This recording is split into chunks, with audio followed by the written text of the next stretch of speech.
Why Diversity Matters. It's the title of the talk, but I want to go back to the song. Everything must change. And we know that. Everything does change. And we know that. Oftentimes, we don't like it. Well, and this is what in Buddhism they'll call impermanence, that there is nothing permanent, that there is a constant change. Our bodies are changing. They say that life is a terminal illness.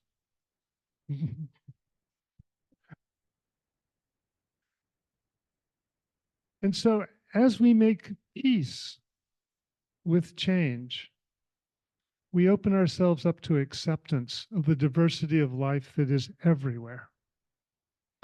So, change and diversity go hand in hand. Change brings on, actually, diversity brings on change. When you encounter new ideas, when you encounter new points of view, new political points of view, new jury verdicts. Oh, amen.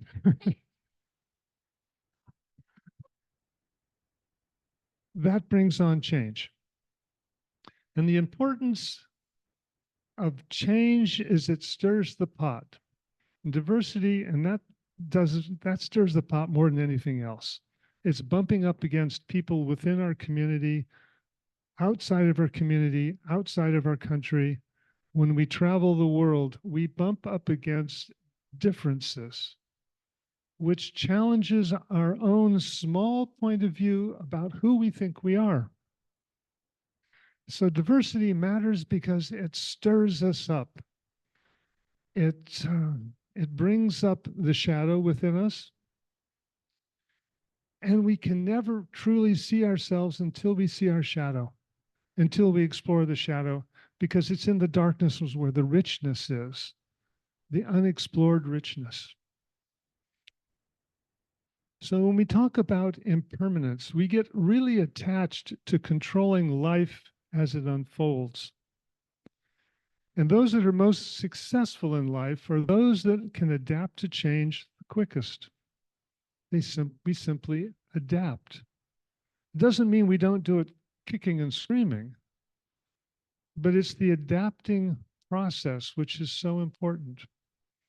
How do we make peace with the inevitable? How do we make peace with what is so in this moment? And that's a tall order. I remember like one of the first sort of upsets, didn't like change. When I moved, in fourth grade from my school to a new house, a new location, I didn't really like it. I missed my friends. And then puberty hit. Oh my goodness. My voice changed. I grew, and I grew hair where I didn't think it should grow. Oh, nasty. But what happens is we adapt and it becomes familiar.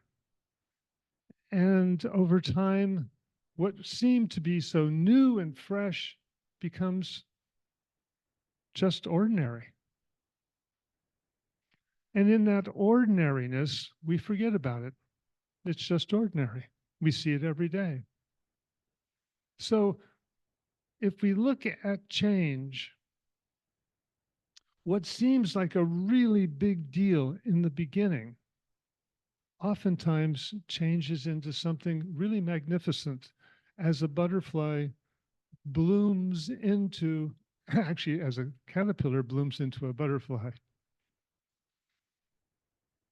So, if I think of the story of the master who had this beautiful crystal bowl, he loved that bowl. It was cut in such a way that it shone light around the the zendo, and it was great, and he just loved it. And the student said, "You're way too attached to that bowl." And he says, "No, I just love the bowl." And one day, when the students was admiring it, boom, hits the stone floor, it's gone. The master comes in a few minutes later and goes, "Ha ha, today is the day. I knew this was going to happen. I just didn't know when." And I loved that bowl because I knew it was impermanent.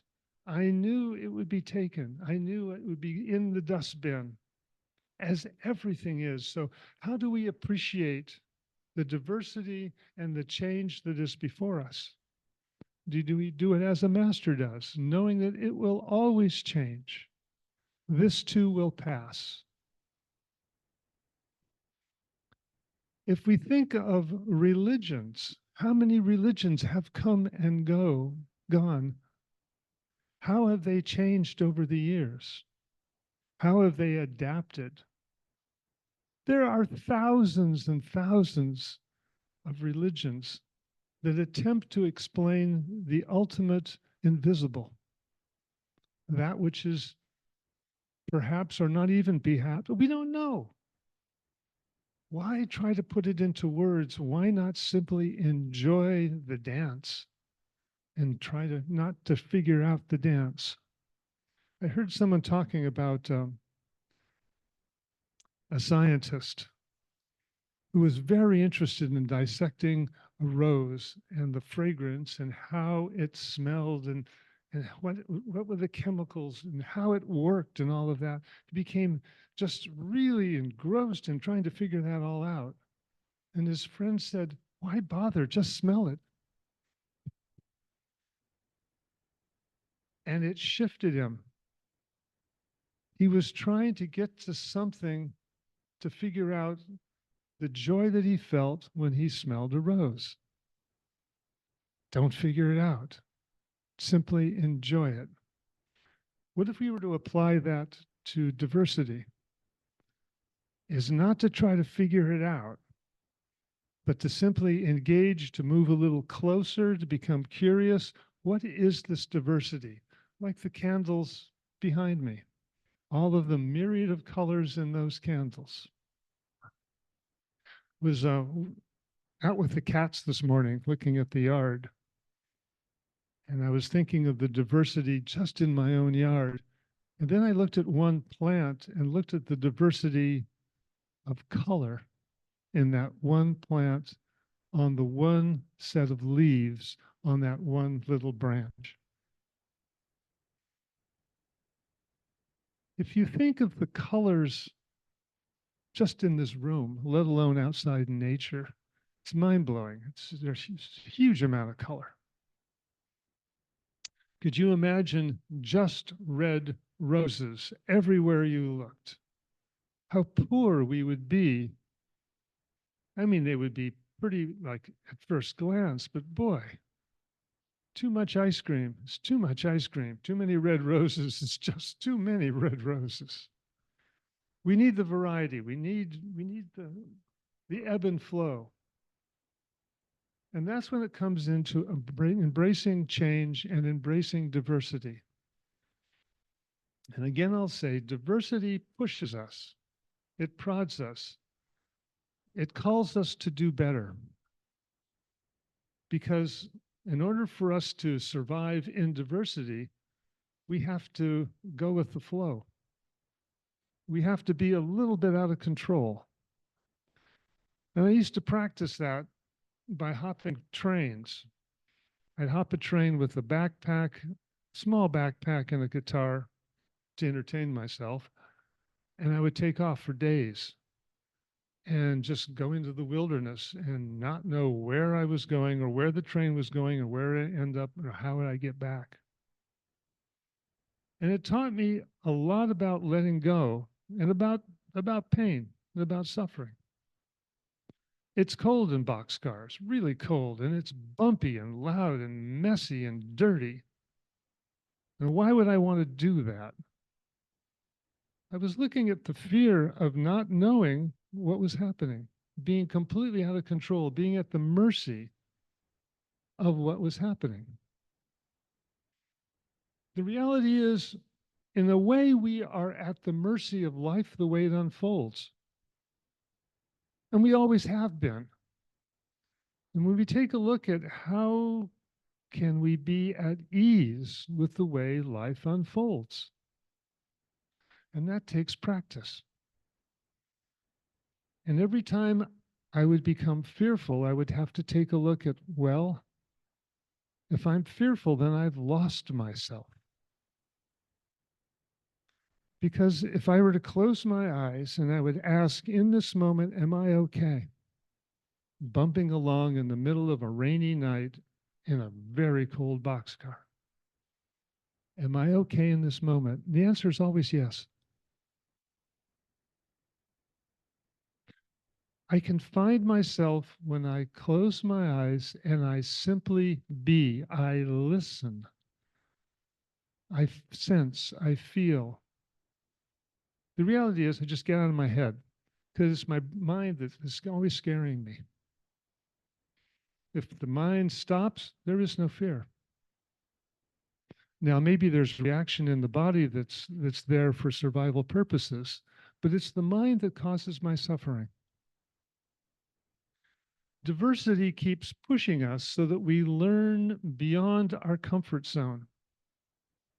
And that's the importance of diversity. That's the importance of community. So if you take the old, and I've told this one again, I'll tell it again, and that's the squash, the corn, and the beans. They call them the three sisters in the Native American language, and they plant them together, and they do so much better together than they do individually. As people do better in community and family than they do individually. The corn grows first, it grows straight up. The bean pops up, takes one look, grabs the corn, up the bean goes as the corn goes taller and taller. And then the squash come in and put a layer of shade over the weeds so the weeds don't choke everything out. So all three work in a nice, happy combo.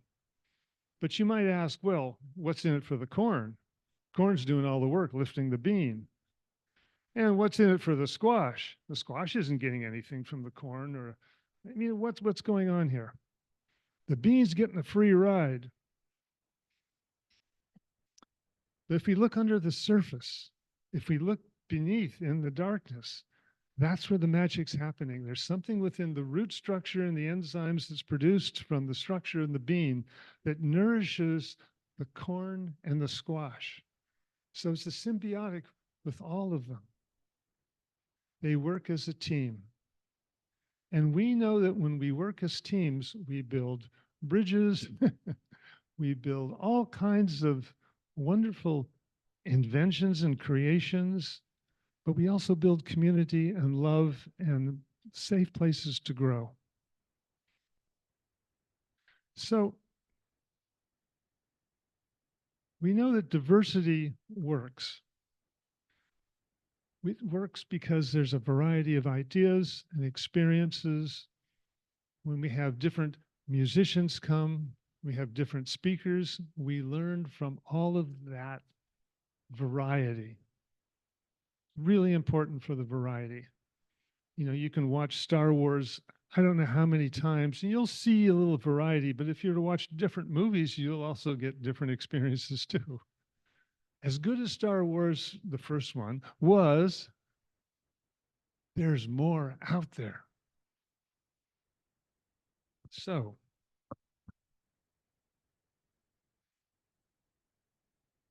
I want to say diversity is a fact. The world's diverse. There's a million different everything's out there.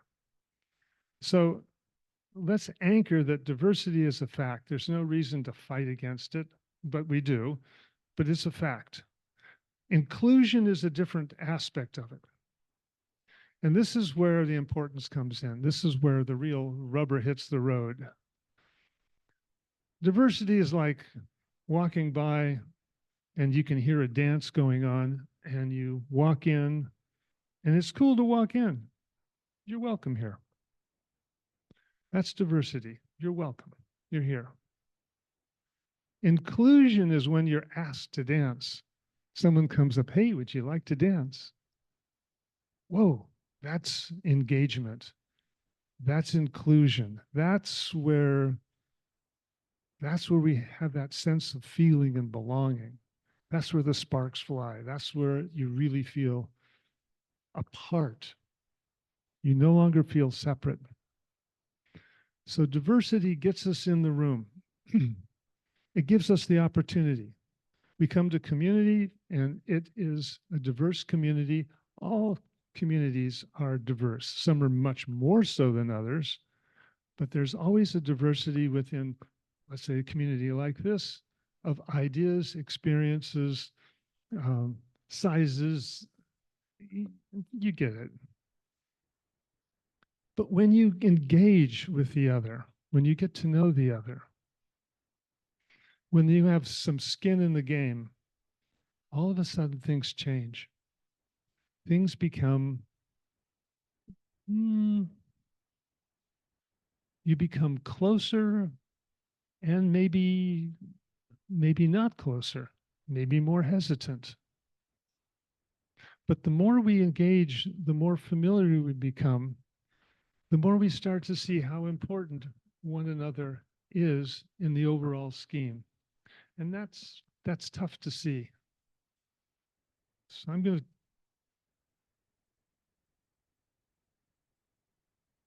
talk about diversity as our super strength. We shy away from diversity because it's unknown. We haven't been exposed. It's not familiar. We don't know who this person is. It's new. This would mean if I were to get to know them, this might mean I need to change, or it's sticky. I'd rather stay away. This is one of the reasons why we don't engage, why we don't ask each other to dance. It's too much. It's too much. I'm not familiar. But look what we miss by not taking that step, by not holding out a hand.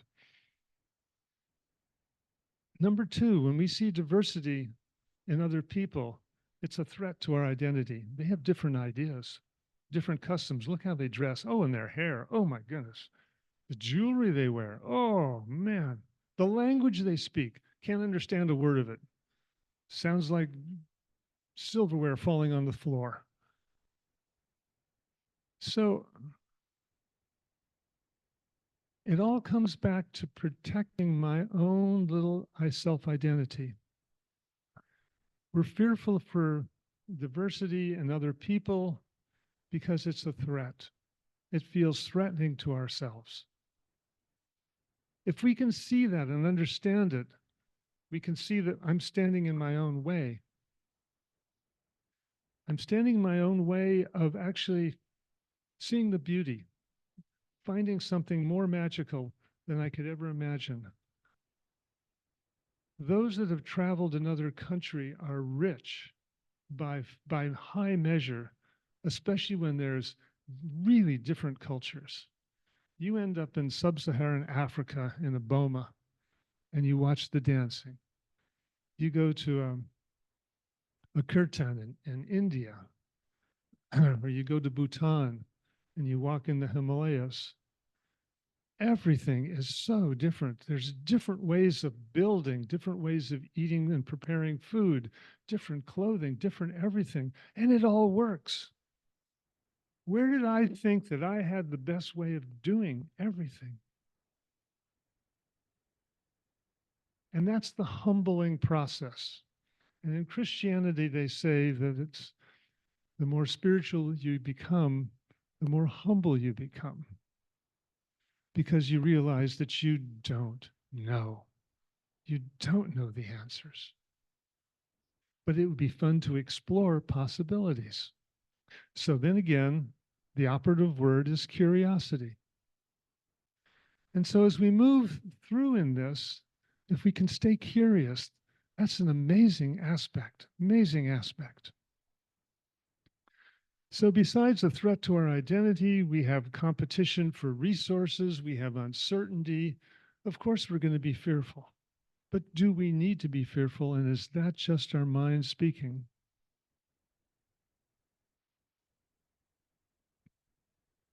The bottom line is lack of exposure. The more we participate, the more we engage, the more we read about anti-racism and becoming an anti-racist, the more we engage, not only the healthier we are, but the more flexible we become. And that isn't that really kind of what we're looking for? Is the ability to adapt, to be flexible, to be inclusive, to be able to have the courage to ask people to dance. And I sort of finish up with this garden analogy again. There was this man named Lynn. And it was kind of like in the New York type of area. And he had this garden between two apartment buildings. It wasn't a great looking garden. It was at first, it was just somebody had thrown some stuff in there, but he started tending it. He started putting love into it. And as time went by, as the years went by, it became like a fixture. It was a riot of color. It was not organized. It just grew everywhere, and it was wild and just outrageous and very diverse. And people would comment, what was the inspiration for this? And he said, the people of the city. Every one of these flowers has a story, and it has a contribution to make to this garden. I keep the weeds low so the flowers can come up. And that's a bit of work. And I weed like I have to weed my mind, because if I don't weed my mind out and my beliefs, then the flowers can't grow. And so this is my contribution to the city. My contribution is my love of the diversity and the richness of everybody here. And this garden is my celebration of that. And so let's take that into prayer as we breathe together. And we settle in to the gift that has been given, this gift of life. And we settle into the silence that is always here before it's even looked for. And we give thanks for this life exactly the way it is in this moment. For in this moment, without a thought, life is always okay, always. And for that, we bring forth the diversity and we celebrate the diversity of everything that has happened to us. For it has taught us a little something about acceptance and flexibility. And we open ourselves to change in a new way today. That we embrace change knowing that it humbles us. It makes us grow stronger. And it makes us more capable of giving and receiving love. And for this, I am so grateful as we simply release this prayer by saying, and so it is. Amen.